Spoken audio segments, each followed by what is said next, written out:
सांप कहां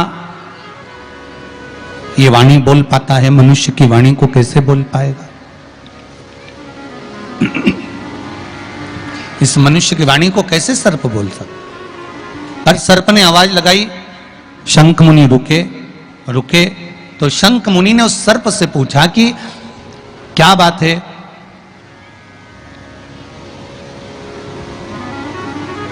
कुछ कहना चाहते हो आप? हां प्रभु, मैं अपनी दशा आपको कुछ बताना चाहता हूं। क्या कहना चाहते हो? क्या चाहते हो आप कहना? क्या बोलना चाहते हो बताओ।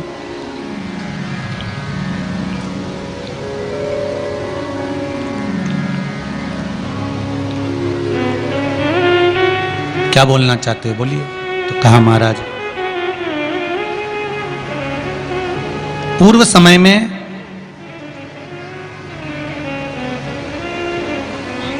कुशित मुनि का मैं पुत्र, मेरा नाम रोचन था। मैं कुशित मुनि का पुत्र था, मेरा नाम रोचन था। महाराज,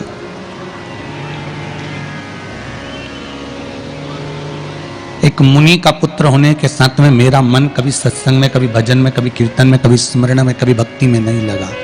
कभी भगवती स्मरण में लगा ही नहीं।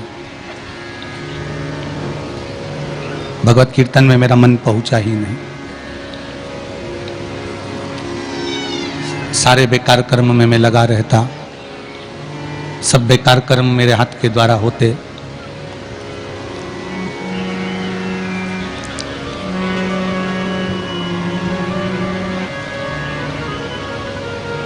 चोरी मैं करता, छल मैं करता, बेईमानी मैं करता, कपट में करता, निंदा में करता, बुराई में करता। सब बेकार कर्म मेरे द्वारा होते। एक बार मेरे पिता का जो निवास है वो प्रयागराज है।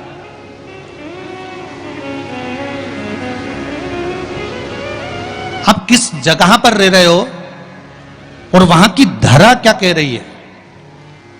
एक भूमि का बहुत बड़ा प्रताप होता है महाराज, बहुत बड़ा प्रताप। क्यों कहते हैं कि 12 ज्योतिर्लिंग जहां पर भगवान शिव विराजमान हैं, ऐसे 12 ज्योतिर्लिंग की भूमि में जाकर एक रात्रि विश्राम करना चाहिए। किसी पुरी में जाओ, उस पुरी में जाओ तो 2 रात्रि का विश्राम जरूर करना चाहिए। किसी तीर्थ में जाओ तो इस तीर्थ में जाकर पवित्र नदियों के जल का सींचन, भले आप स्नान करें ना करें, पर पवित्र नदियों के जल का सींचन होना चाहिए।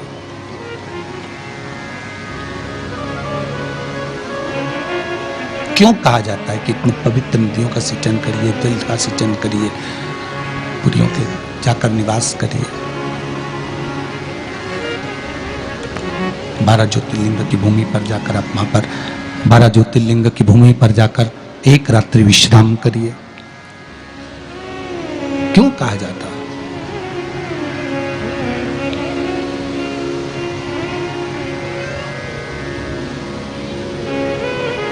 काम, लोभ, आसक्ति, वासना, तृष्णा, मोह, प्रपंच, ये सब जब हम किसी 12 ज्योतिर्लिंग की भूमि पर जाकर एक रात्रि विश्राम कर कर जब भगवान शंकर के नाम का स्मरण करते हैं, पूजन करते हैं, भक्ति करते हैं, भजन करते हैं, कीर्तन करते हैं, मंत्र जाप करते हैं, नाम जाप करते हैं, तब इस शरीर के द्वारा वो रात्रि भर विश्राम करने पर हमारे भीतर का जो ताप है, पाप है, लोभ है, आसक्ति है, तृष्णा है, वासना है, अहम है, ये सब निकल कर बाहर हो जाता है। ये सब निकल कर बाहर,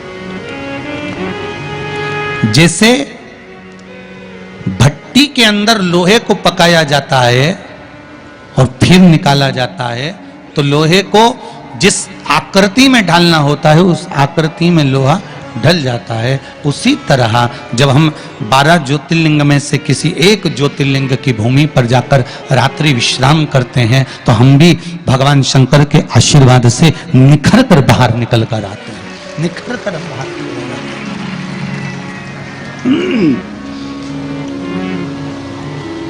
हम निकल कर बाहर की ओर आ जाते हैं। हमारी मन की, हृदय की, चित्त की जो सुंदरता है भजन के बल पर, वो सामने प्रकट हो जाती है।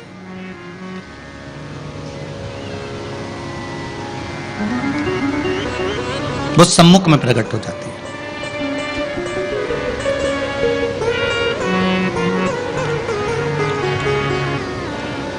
आज प्रयागराज में मेरे पिता कुशिंद मुनि का निवास था। मैं रोचन उसी भूमि पर निवास करता था। एक बार त्रिवेणी संगम पर जयंत नाम के एक ब्राह्मण आए और उन ब्राह्मण ने अपने बैसाख महत्म में यह वर्णन किया कि एक बेलपत्र का वृक्ष हो या पीपल का वृक्ष हो या तुलसी का पौधा हो या आंवले का वृक्ष हो या बट वृक्ष हो, उस वृक्ष के नीचे बैसाख के महीने में जो जल समर्पित करा जाता है, उस जल की पुण्याई इतनी प्रबल हो जाती है कि व्यक्ति के जीवन में जितना पाप कर्म करा होता है वो सब निष्फल हो जाता है, वो सब समाप्त हो जाता है।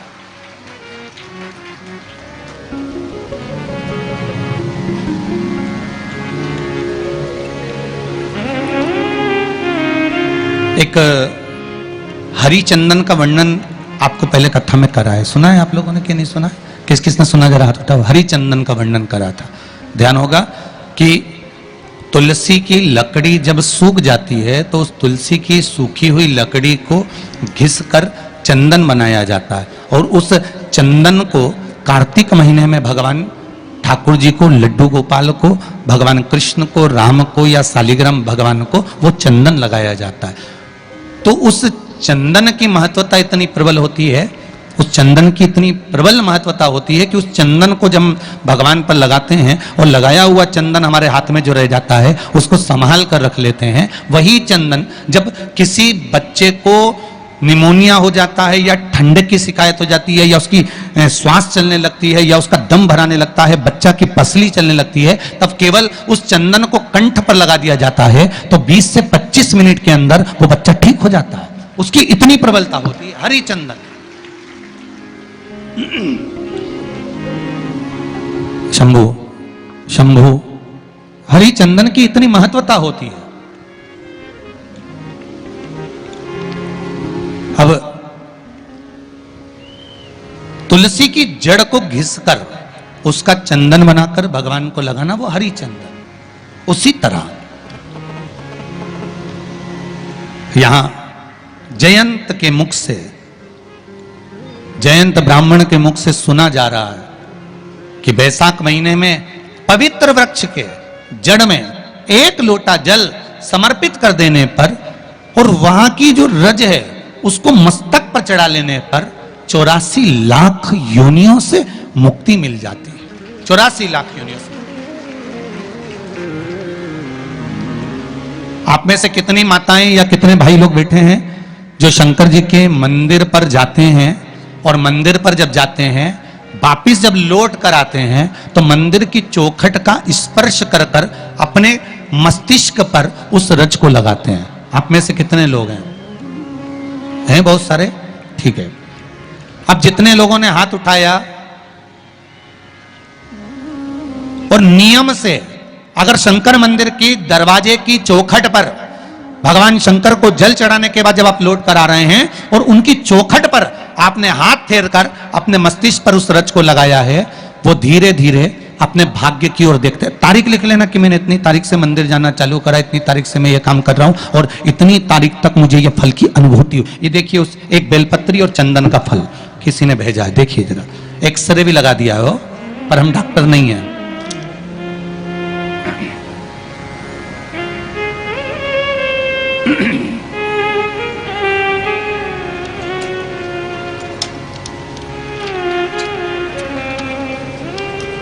एक्सरे भी लगाया है।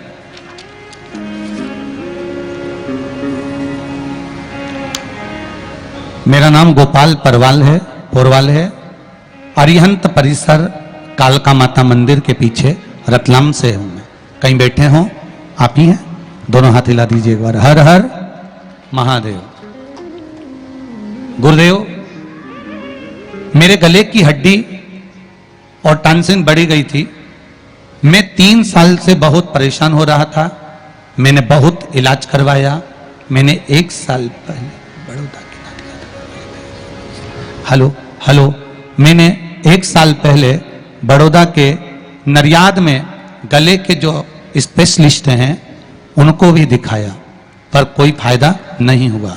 मैंने अभी फिर से 9/3/2022 को, तीसरा महीना मतलब अभी कौन सा चल रहा है, चौथा, 9 तारीख तीसरा महीना 2022 को इंदौर के बॉम्बे हॉस्पिटल में बताया। वहां के डॉक्टर ने ऑपरेशन का बोल दिया था। कहा था कि ऑपरेशन कराना पड़ेगा तभी जाकर ठीक हो पाएगा। गुरुदेव, मेरे घर पर लॉकडाउन से आपको कथा चलती है और कथा में आपके श्रीमुख से मैंने कई बार सुना था कि शिवलिंग पर 1 लोटा जल चढ़ाने से कितना फायदा होता है। शिवलिंग पर चढ़ी बेलपत्र को खाने से बड़ी बीमारी दूर होती है। इसलिए मैंने शिवलिंग पर 1 लोटा जल और 1 बेलपत्र खाना शुरू कर दिया। उसका फायदा यह हुआ कि गुरुजी, मैं 19 तारीख को चौथे महीने में, कौन सा महीना चल रहा है भैया, चौथा, तीसरे महीने से प्रयोग करना चालू करा। चौथे महीने 19/4/2022 को इंदौर के बॉम्बे हॉस्पिटल में डॉक्टरों को दिखाने के लिए गया तो डॉक्टर ने ऑपरेशन करने से मना कर दिया और कहा तुम्हें आराम लगना चालू हो गया। उसका एक्सरा भी मैंने लगाया है जो यहां पर है। ये शिव कथा है, ये शिव महापुराण। विराजी है, बैठिए।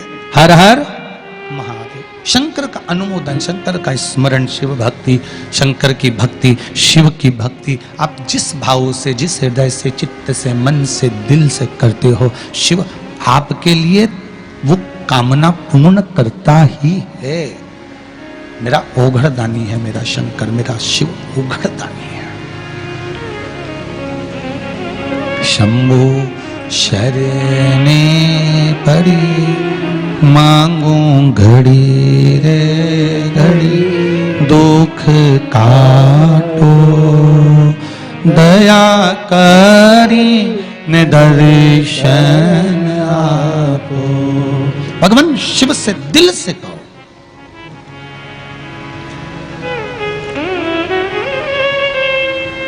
और मन से कहोगे वो स्वीकार करेगा।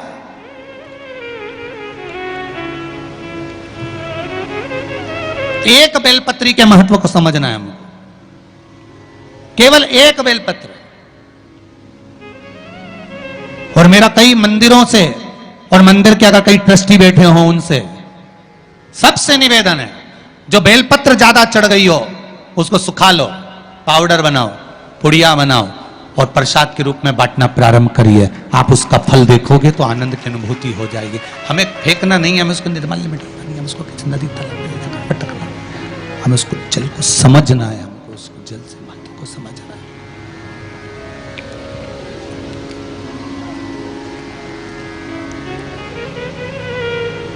उस जल की महत्वता या उस बेलपत्री की महत्वता को हमें समझना है, जिससे हमको फल की अनुभूति हो, सुख की अनुभूति हो, आनंद की अनुभूति हो।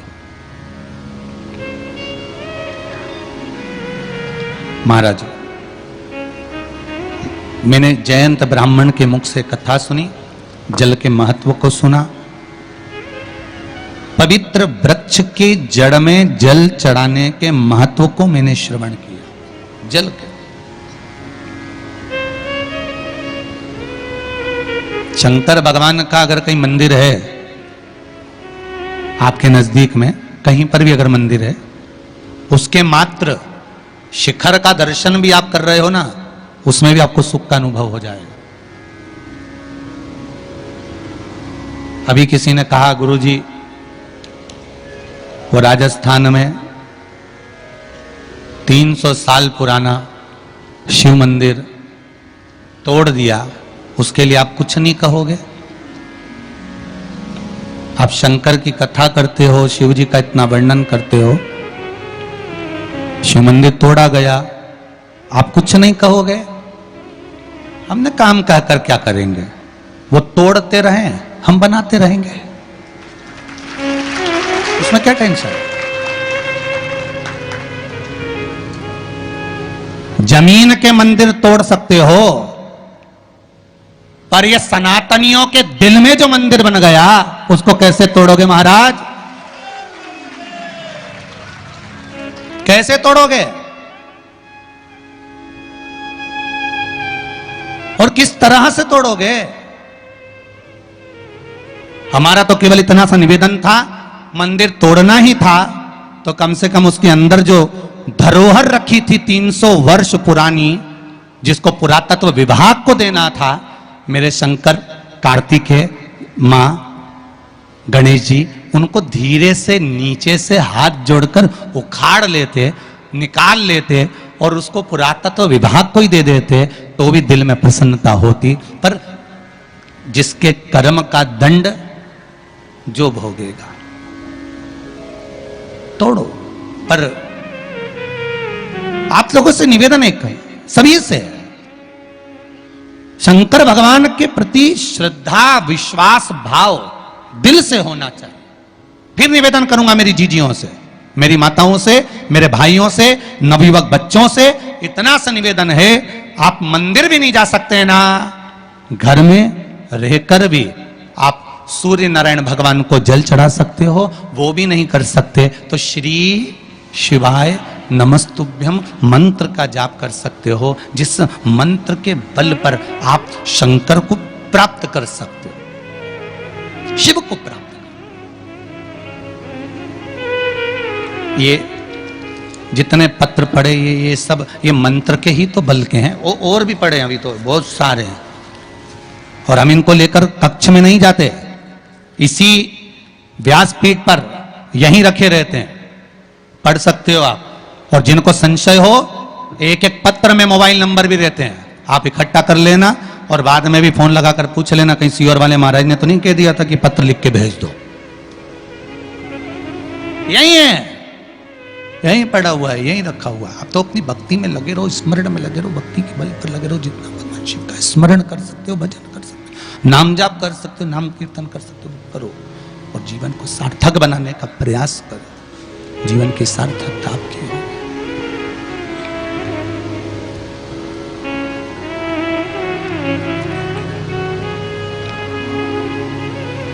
भगवती स्मरण, चित्तवृत्ति, भजन, कीर्तन, नाम जाप, मंत्र जाप, नाम कीर्तन, नाम स्मरण जीवन का सुख प्रदान कर देता है। जयंत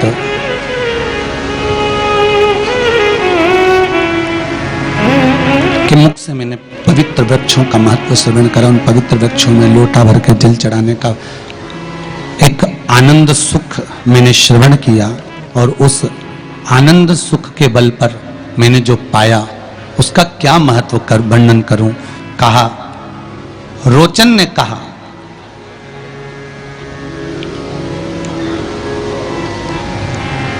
जब मुझे मालूम पड़ा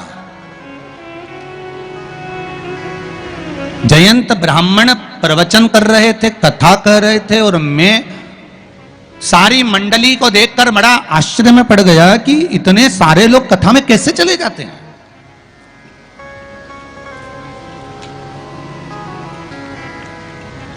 इतने सारे लोग कथा में कैसे पहुंच जाते हैं,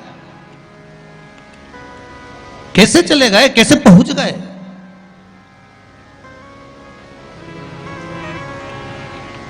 आज रतलाम के कलेक्टर महोदय, एसपी महोदय, एसडीएम महोदय जब प्रातः काल के समय पर मिलने के लिए आए तो उनके चेहरे पर एक प्रसन्नता थी।